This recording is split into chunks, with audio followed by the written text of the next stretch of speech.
because then the leaders took advantage of the empowerment and not having to look over your shoulders as you make decisions. And as you rightly say, that has helped this institution as well. And I think we live in a political environment, and politics will always be around, but as a leader, you need to be very, very careful about where you're playing that card in the interest of the organization, a sustainable business model. All right? I think people have tried to play it the political godfather way. Sometimes it has worked, sometimes it hasn't worked. Sometimes it works for a season, and then when there's a change, then it doesn't work. And as a leader, it's quite important as you look to the future to see exactly where you want to, what kind of leader you want to be in the political dispensation. I must say, and I always say this when I talk, that in my 7 years between here and here, I did not have any politician walking in and sort of saying, Martin, do this for me, or do this for me, or if you don't do this, I will do that, I will do that. I had a free reign. I knew them, I talked with them. I went to Parliament, they grilled me for one reason or another. But in terms of coming and sort of saying, sign this loan, or do this, or do the other, for my 7 years, I didn't see it. And I don't know if it is happening today, but I can really talk about that period of my time. Yes. Thank you very much for a very enlightening presentation. You spoke about the VUCA world and VUCA and strategy. There's always that challenge. People used to talk of 5-year strategies, 10-year strategies, 3-year strategies. But what have you found works in this VUCA world? In fact, I think there's a challenge. Emergent strategies versus the planned. Should we even be writing these things, or should I just wake up tomorrow? How do you manage the volatility, the unpredictability, the ambiguity, and yet still have that futuristic view? So, I think, and this is something that you as experts in this field, can, or rather will challenge me on, but I still think that institutions must have a vision. I believe that you must know where you want to go. The journey may be different because of what is happening around you, but you set up as PAC. There's something around what PAC stands for, what it wants to do, what its values are, etc., etc. And for me, those kind of stay. There's a reflection that happens here, all the time around that, depending on VUCA. In terms of how long should a strategy be, there's debate on this. The 5 years, the 10 years, the 3 years are under question, and people are not giving them much attention. People are looking more to sort of 1 year, 2 years. But I still believe that you need some direction, right? But then you need to have an open mind in terms of just knowing what's around you. What we said earlier around anticipating what's happening tomorrow, the day after, etc. But you cannot operate completely, in a world where you say, we live by the day, because that will not help you grow institutions. So what I would say is so that leaders must recognize VUCA. They must model their activities and their strategies around it. They must recognize that what I say today may not necessarily be what's in place tomorrow, but by anticipating much better, you perhaps close that gap also in that sense. But it's true. I mean, I go to organizations there and they sort of say, we've now moved from 3 years to 5 years, from 5 years to 3 years. But there's still always a dotted piece. So they do this, and then they say we are planning up to here. But actually, there's also a dotted plan which goes for more years than that. I think institutions like yourselves probably do 10 years, 5 to 10 years, 5 years. Yeah. But there's always a sense of, okay, so after 3 years, what will this thing look like? Yeah. I don't know if that clarifies anything, but I'm probably from the old school, which sort of says that, you know, we need to know where we shall be out there, but taking into account what's happening in the world. Yes, behind there. What's this?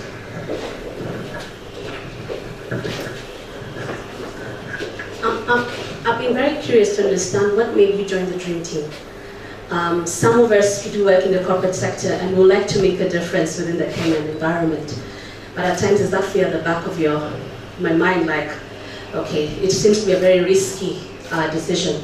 But what made you join the Dream Team?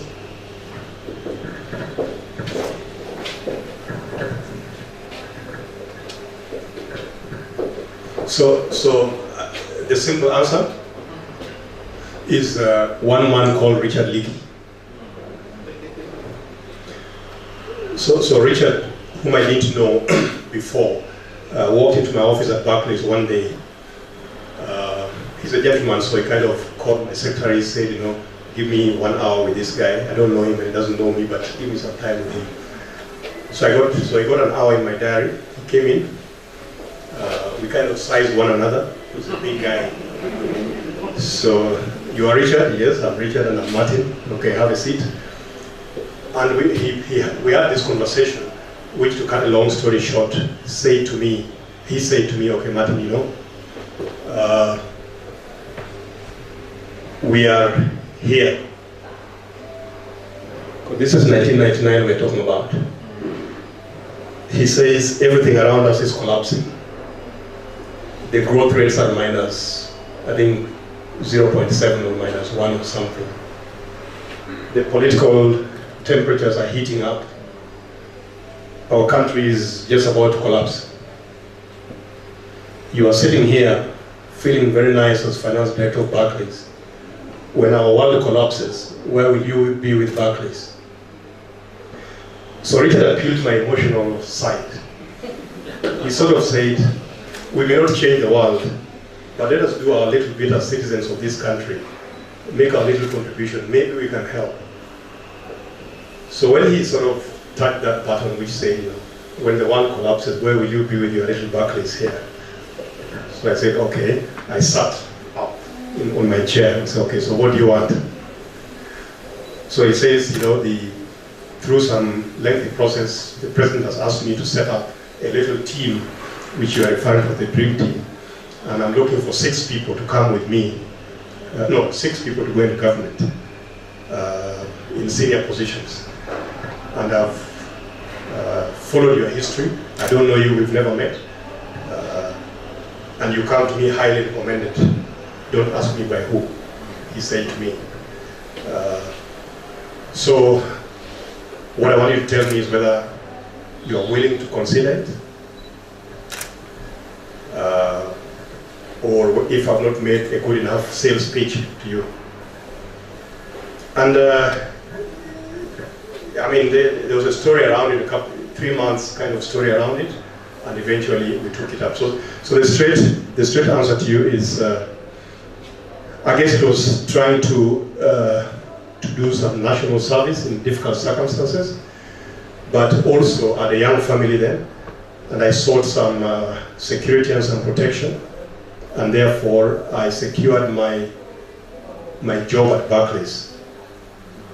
So I say to Richard, you know, I'm going into a very risky game here, you know. I've never worked in the public service, and you know, Mo is always firing people at lunchtime and so on. So if I go in with all my, and after 1 month at 1 o'clock I hear that I'm no longer there, what else happens to me and my family? And we had a conversation, and Barclays, they sort of said, fine, we'll release you for a maximum of 2 years. You can come back anytime during the 2 years as long as you haven't committed crimes in government, right? After 2 years, we shall not take you back because you will have made a decision to stay on the other side. And so this is how I went in, and we served for, I think, 22 months, just under 2 years, and then we were fired on the radio. And as I said to Richard earlier on, I immediately called my guys at Barclays and sort of said, you know, my term has ended. So do you still have that job? He said, yeah, we are told you within 24 months we always have a job for you, so just come back. And that's how I went back. So it was kind of national service, but that kind of sounds weak. But it was kind of an emotional appeal by a person I respected, although I'd never met him. And he was going to be the team leader, therefore he was going to shield us from a lot of these political shenanigans. And therefore, you know, whenever we were in trouble, we ran to him as a kind of godfather, and he went and dealt with all the politicals. He was a brave guy, as you know. So that is how that story ended. Now, 2 days ago, I think Friday last week, I was sitting at a leadership forum that is run by Sunny Bindra, whom some of you may know or have read about at the Radisson. And we had the Permanent Secretary for Social Protection, Susan Muchache, and we also had the CEO of the Unclaimed Assets Authority, Kellen Kariuki. And they were sitting on the panel with Isaac Awondo of CBA, and people were asking them their experience in government and why they went into government. And all those things have changed there. The sense I got from the two of them was that we are here to give service. It's not easy. It's not a walk in the park. You've got to deal with all these things around you, but actually focus on the little that you can change. And if your time comes to go, when your time comes to go, just go and continue your life. This is not the end of life, right? But they were actually appealing for good-natured Kenyans with the right competencies to go in, and they actually said how they were recruited. The jobs were advertised, they applied, they were called for interviews, they were vetted, and they got appointed.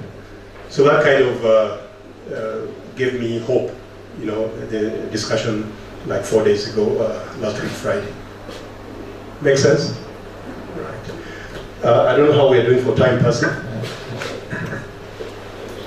Thank you. I wanted to find out your experience. We've seen a lot of digital disruptions. You talked about VUCA. And I wanted to know, since you went through a restructuring process, how did you maintain objectivity in that process as senior management at KCB? Secondly, there was a lot of culture change at KCB. When you went in, you talked about the gatekeepers. I had stories where you could not even ride in the lift with the former CEOs. And I heard there was a lot of positive change. And most of the time, us who are in middle management, we find it hard to communicate with senior management. I don't know how you kind of changed the culture and tweaked it so that you can get feedback from the people on the ground.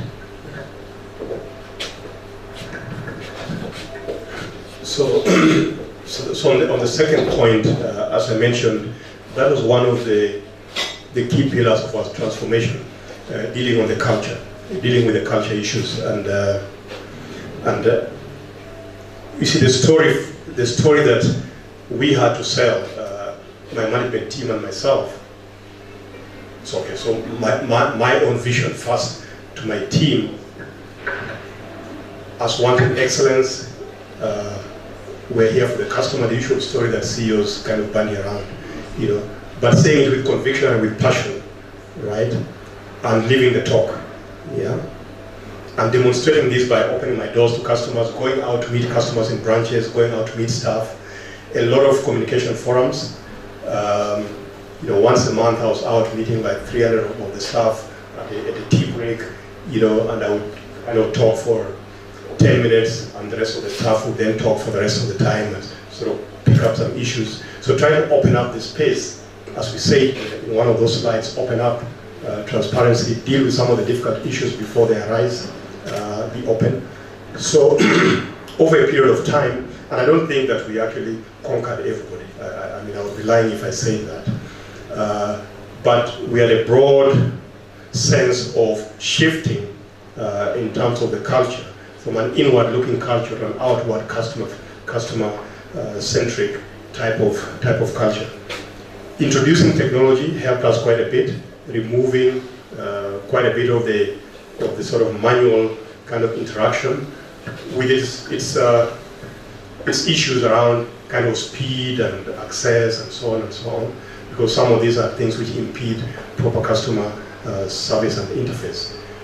But we also had a formal structured culture change program where we brought in experts to come in and talk to little groups of people and large groups of people around how to move from where we are to where we wanted to go. And the important thing here comes back to vision. What will life look like when we get here?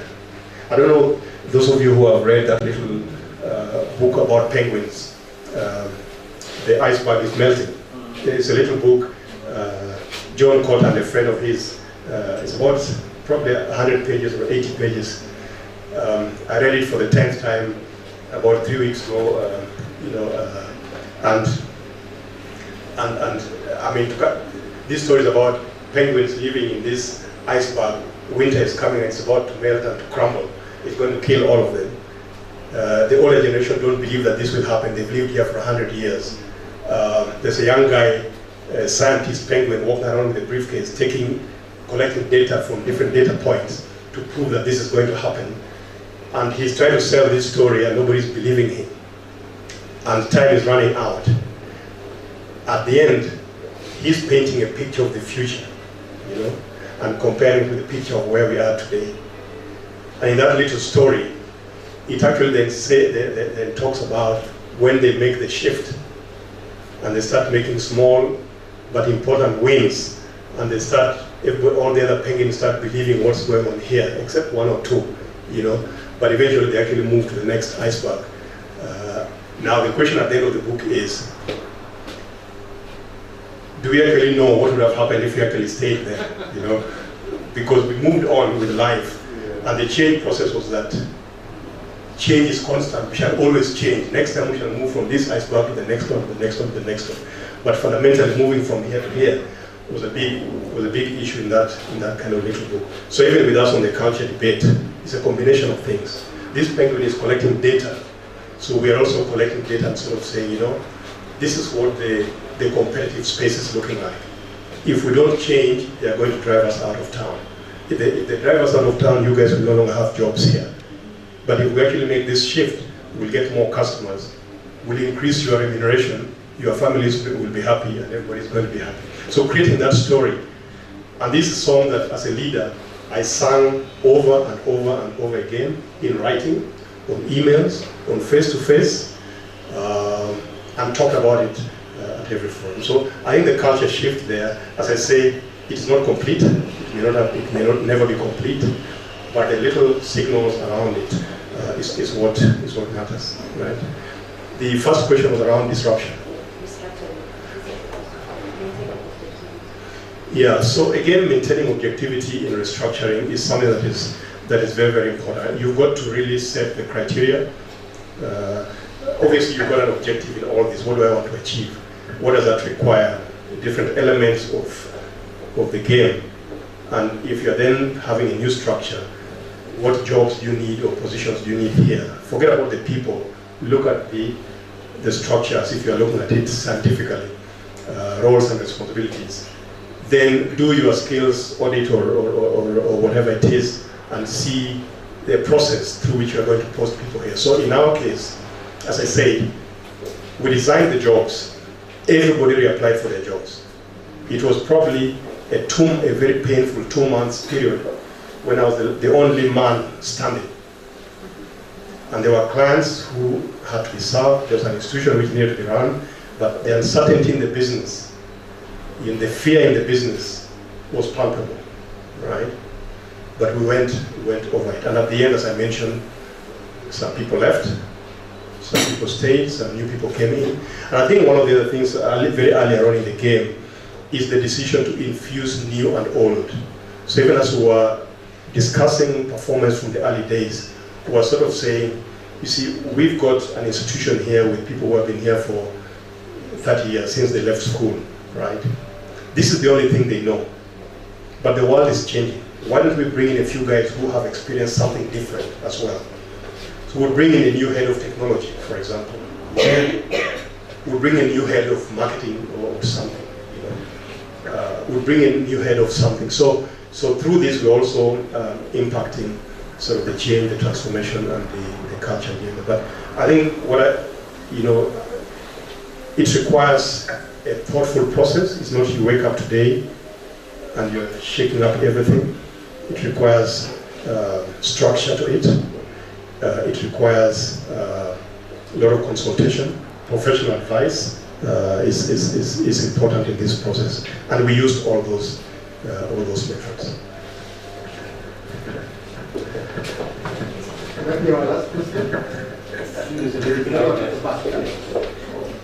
Just a quick one. I'm not being theoretical. I just wanted to ask, what do you think, what do you consider your leadership style to be?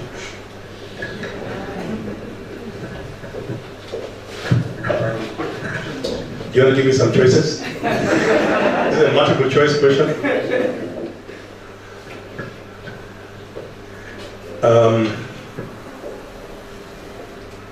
So I've come across a model of leadership in coaching recently.